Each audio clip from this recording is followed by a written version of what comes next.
Subscribe कीजिए chemistry network channel को और बेल आइकन को भी ऑल नोटिफिकेशंस पे कर दीजिए ताकि आपको हमारी आने वाली वीडियोस की नोटिफिकेशन मिलती रहे। धन्यवाद। तो सबसे पहली हेडिंग आती है matter.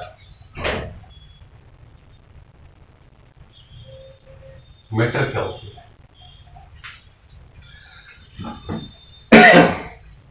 Any substance which occupy a space, has weight and whose existence can be perceived called matter. प्रत्येक पदार्थ जिसका स्वयं का अस्तित्व होता है, जो स्थान घेरते हैं और जिनमें कुछ भार होता है, मैटर कहलाते हैं। फिर से सुन लीजिए। Any substance which occupy a space, has weight and volume and whose existence can be perceived called matter. वे पदार्थ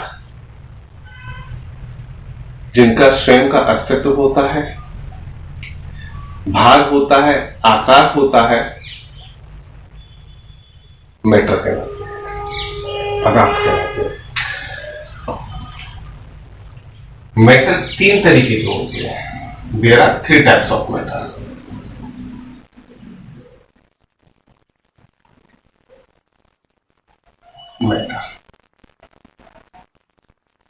फर्स्ट होता है सॉलिड, सेकंड होता है लिक्विड, थर्ड होता है गैस। तो हम अगर इन तीनों का डिफरेंस ले लें तो हमें इन तीनों के बारे में पूरी जानकारी मिल जाएगी। और डिफरेंस हम किन के बेस पे लेंगे? पॉइंट्स लेते हैं।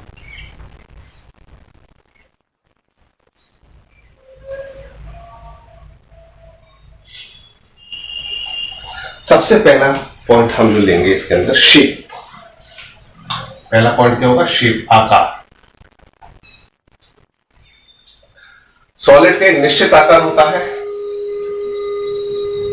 तो इसको क्या लिखेंगे हम? Remain fixed.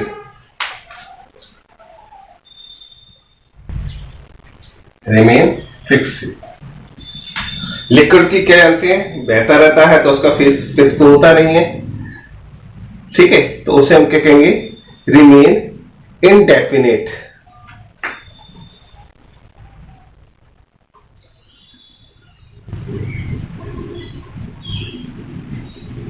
Remain indefinite. Take the shape of the vessel in which they are placed. मतलब सॉलिड का आकार तो फिक्स होता है, लिक्विड का आकार फिक्स नहीं होता है। यह उसी बर्तन का या वेसल्स का आकार ले लेते हैं जिसमें ये रखे जाते हैं। गैस का भी सेम होता है लिक्विड के समान। Remain indefinite, attain the shape of the container. इनका भी आकार निश्चित नहीं होता है और जिस बर्तन में ये रखे जाते हैं उसी का आकार लेते हैं। तो सबसे पहला पॉइंट था शेप। शेप में क्या आया? सॉलिड फिक्स होता है, निश्चित आकार होता है, लिक्विड का निश्चित आकार नहीं होता है और ये उसी बर्तन का आकार ले लेते हैं जिसमें रखे जाते हैं। गैस, इसका भी आकार निश्चित नहीं होता है और ये भी उसी बर्तन का आकार ले लेते हैं जिसमें रखे जाते हैं। क्लियर? दूसरा आता है वॉल्यूम, आयतन।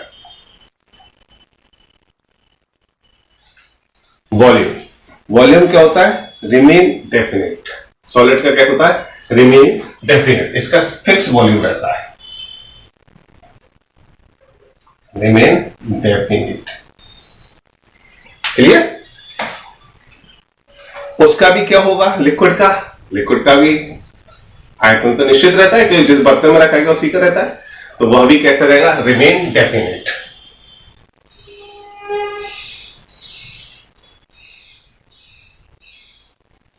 ठीक है, कोई दिक्कत? लेकिन गैस का इनडेफिनेट होता है। Attain the volume of the container. जिस कंटेनर में रखे जाते हैं उसी का वॉल्यूम ले लेते हैं। क्लियर? इसके बाद आता है डेंसिटी, घनत्व। डेंसिटी इसकी कितनी होती है? मैक्सिमम सॉलिड की कैसी होती है? अधिकतम। लिक्विड की कैसी होगी? Less than solid state, solid से कम होती है, लेस देन सॉलिड। ठीक। डेंसिटी माने सॉलिड की कैसी होती है? मैक्सिमम। लिक्विड की कैसी होती है? Less than solid. और गैस की कितनी होती है? सबसे कम, लीस्ट। क्लियर? अब हम इन तीनों को पहला पॉइंटों को समझें या फिर आगे देखेंगे क्यों होती है। मॉलिक्यूलर अरेंजमेंट, नेक्स्ट पॉइंट लेते हैं, मॉलिक्यूलर अरेंजमेंट।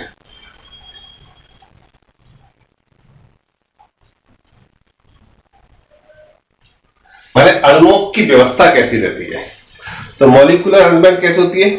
सॉलिड में बहुत पास पास रहते हैं। सॉलिड जो बनेगा SOLID, सॉलिड, इसमें एक मॉलिक्यूल जी आएगा, दूसरा इससे चिपका रहेगा, तीसरा इससे चिपका रहेगा, चौथा इससे रहेगा, पांचवा इससे रहेगा, ऐसे ऐसे चिपकते चले जाते हैं, तो उसकी एक निश्चित शिप हो जाती है। तो इसमें मॉलिक्यूल्स का अरेंजमेंट कैसा रहता है?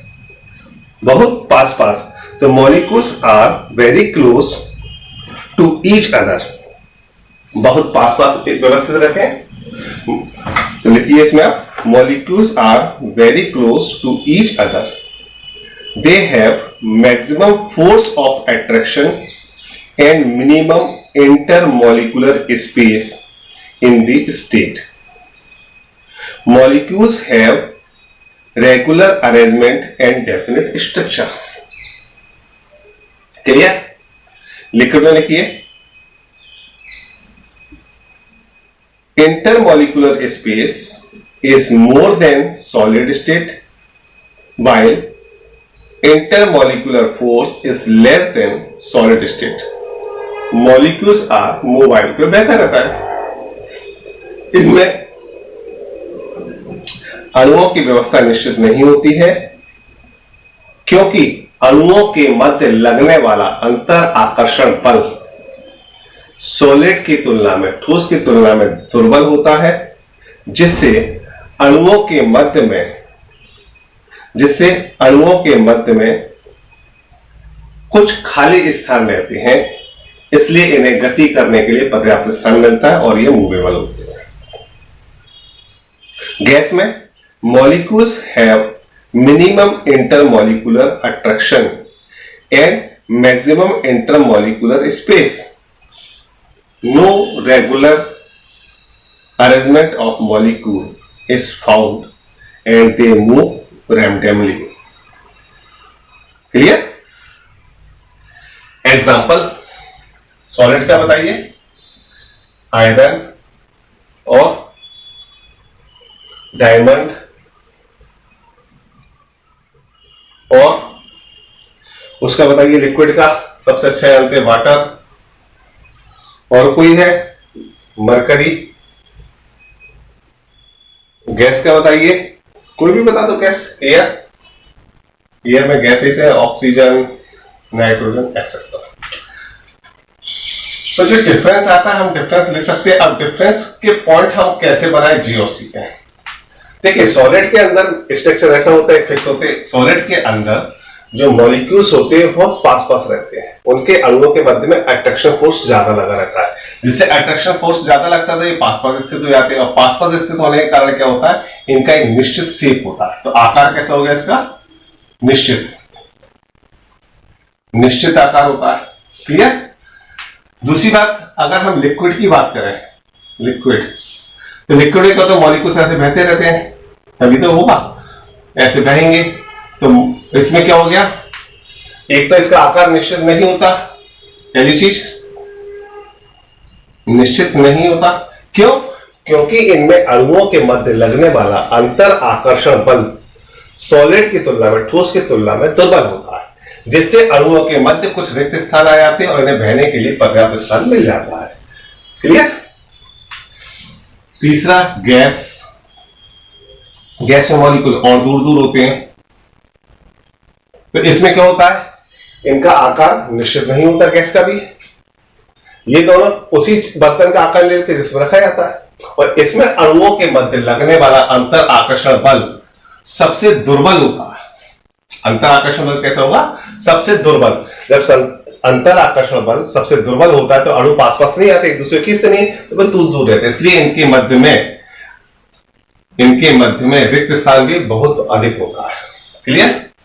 और जब रिक्त स्थान भी अधिक है, आकर्षण बल नहीं है, तो इनके आकार भी निश्चित नहीं होता है। तो हमने जो देखिए पहला लिखा था मॉलिक्यूलर अरेंजमेंट।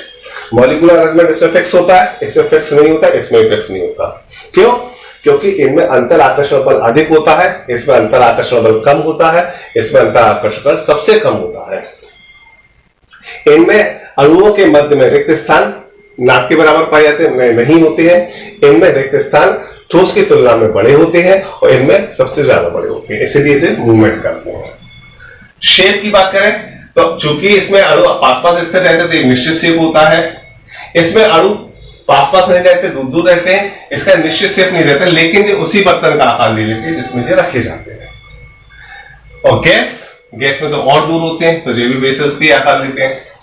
वॉल्यूम इनका आकार आयतन निश्चित रहता है, इनका भी आयतन निश्चित रहता है, क्योंकि जिसमें रखे हैं वही रहेगा। गैस का आयतन निश्चित नहीं होता, उड़ते रहते हैं। डेंसिटी माना होता है पर स्क्वायर फीट में मॉलिक्यूल्स, पर स्क्वायर फीट में या पर स्क्वायर सेंटीमीटर में मॉलिक्यूल्स की संख्या डिपेंड करता है, उसे डेंसिटी कहते हैं। तो इसमें एक छोटे से एरिया में ज्यादा मॉलिक्यूल होते हैं तो इसकी डेंसिटी मैक्सिमम होगी। इसमें छोटे से एरिया में मॉलिक्यूल्स होते तो ठोस की तुलना में कम है, लेकिन गैस की तुलना में ज्यादा होती है, इसलिए इसकी लेस देन सॉलिड होती है। और इसमें एक पर्टिकुलर एरिया में मॉलिक्यूल्स की संख्या बहुत कम रहती है, दूर दूर रहते हैं, इसलिए इसकी डेंसिटी सबसे कम होती है। समझ में आया? तो पदार्थ क्या थे? वे वस्तुएं, ये वे पदार्थ, मैटर क्या है? वे पदार्थ जिनका आकार निश्चित होता है, आकार होता है, वॉल्यूम होता है और जिनकी खुद की आइडेंटिटी होती है, वो क्या कहलाते हैं? पदार्थ। कितने अवस्था में पाए जाते हैं पदार्थ? 3 अवस्था में, solid, liquid and gas. Solid क्या होते हैं? इसमें अणु के मध्य अंतर आकर्षण बल बहुत अधिक होता है, जिससे अणु पास पास स्थित रहते हैं और पास पास स्थित होने के कारण इनके मध्य में रिक्तियां बहुत कम होती है, जिससे इनका आकार निश्चित होता है। आकार निश्चित होता है, इनका आयतन भी निश्चित होता है और एक पर्टिकुलर एरिया में, एक निश्चित एरिया में अणुओं की संख्या अधिक होने के कारण इनका घनत्व भी अधिक होता है। एग्जाम्पल क्या हो जाएगा? Fe, डायमंड, जितने भी हो। लिक्विड में क्या होता है? इनमें अणुओं के मध्य, क्योंकि उसकी तुलना में तो पतली होती है, दूर दूर रहते हैं, तो इनमें अणुओं के मध्य लगने वाला अंतर आकर्षण बल ठोस की तुलना में कम होता है, जिससे अणु दूर दूर स्थित रहते हैं। दूर दूर स्थित होने के कारण इनके अणुओं के मध्य रिक्तियां पाई जाती हैं और ये रिक्तियां होने के कारण ये बह सकते हैं, क्योंकि इलेक्ट्रॉनों के कारण होता है इनमें प्रवाह, तो ये बह सकते हैं। इनका आयतन तो निश्चित होता है, लेकिन शेप निश्चित नहीं होता है। ये जिस बर्तन में रखे जाते हैं उसी का शेप ले लेते हैं। एग्जाम्पल पानी, दूध, मरकरी, बहुत से हो जाएंगे। गैस क्या है? वे पदार्थ जिनमें अणुओं के मध्य लगने वाला अंतर आकर्षण बल बहुत ही दुर्बल होता है, जिससे अणु बहुत दूर दूर स्थित होते हैं। बहुत दूर दूर स्थित होने के कारण इनका कोई निश्चित आकार नहीं होता, इनका वॉल्यूम भी फिक्स नहीं होता, इनकी डेंसिटी सबसे कम होती है। और एग्जाम्पल एयर। क्लियर? इसमें कोई दिक्कत हो तो बोलो। नहीं है।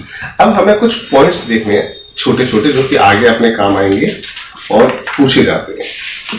अब वो पॉइंट्स क्या है? जैसे कहते हैं मेल्टिंग पॉइंट।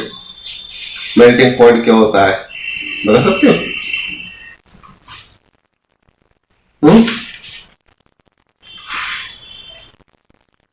मेल्टिंग पॉइंट क्या होता है? बॉइलिंग पॉइंट क्या होता है? ये चीजें हमें चाहिए, तो इसके बारे में हम पढ़ते हैं। मेल्टिंग पॉइंट, बॉइलिंग पॉइंट, कौन बताएगा मेल्टिंग पॉइंट के बारे में? बताइए, देखते हैं।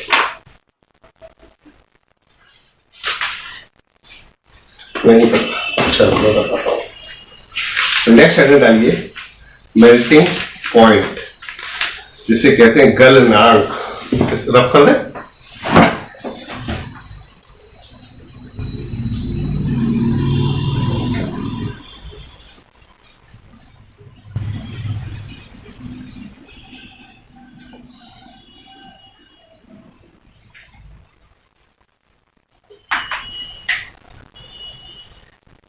गलनांक,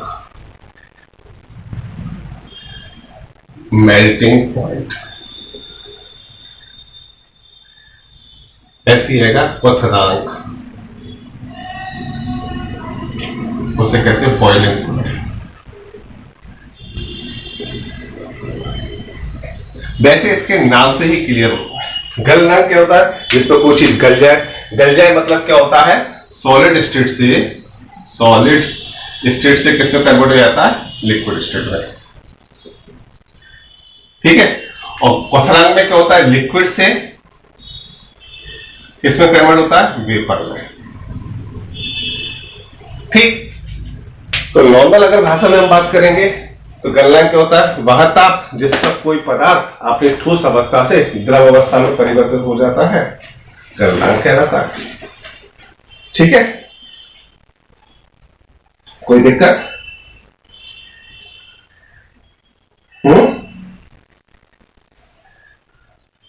क्वथनांक क्या होता है?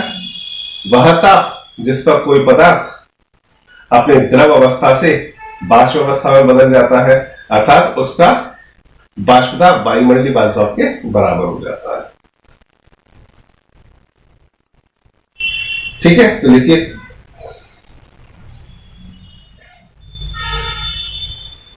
गलनांक, मेल्टिंग पॉइंट, वह निश्चित ताप जिस पर ठोस पदार्थ द्रव अवस्था में परिवर्तित हो जाता है,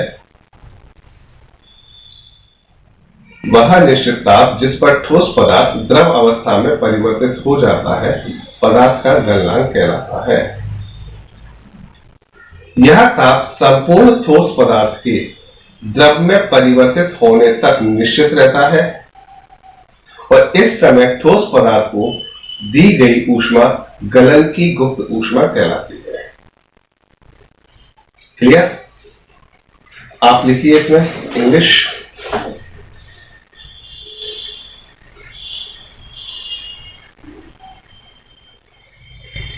देखें, the definite temperature at which a substance change from solid state to liquid state is called its melting point. This temperature remains constant till whole of the solid substance convert into a liquid. The heat given to the solid at this time is called latent heat of fusion. Clear?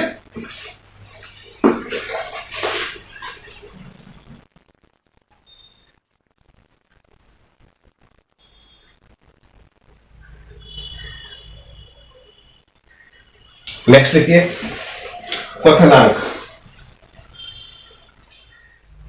Definition लिखिए, वह निश्चित ताप जिस पर किसी द्रव का बाष्प दाब वायुमंडलीय दाब के बराबर हो जाता है, द्रव का क्वथनांक कहलाता है। इस ताप पर दी गई ऊष्मा को बाष्पन की गुप्त ऊष्मा कहते हैं। यह ताप तब तक स्थिर रहता है जब तक संपूर्ण पदार्थ बाष्प में परिवर्तित नहीं हो जाता। इंग्लिश में देखो, constant temperature at which vapor pressure of a liquid is equal to the atmospheric pressure is called boiling point. The amount of heat given to the liquid at this temperature is called latent heat of vaporization. This temperature remain constant until whole of the liquid get convert into vapor. ठीक है, तो मुझे लगता है कि जितना तो आपको समझ में आ गया है। कोई दिक्कत होती है इसमें बोलो। तो अभी हमने क्या पढ़ा, पदार्थ कितने तरीके के होते हैं, तीनों में डिफरेंस पूछ सकते हैं, ठोस, द्रव, गैस। ठोस में क्या होता है, आकार निश्चित रहता है, द्रव का आकार निश्चित नहीं होता, गैस का भी आकार निश्चित नहीं रहता है। ठोस में अणुओं का अरेंजमेंट फिक्स रहता है, इसी कारण का आकार निश्चित होता है, उसमें अणुओं का अरेंजमेंट फिक्स नहीं होता, और गैस में भी नहीं होता।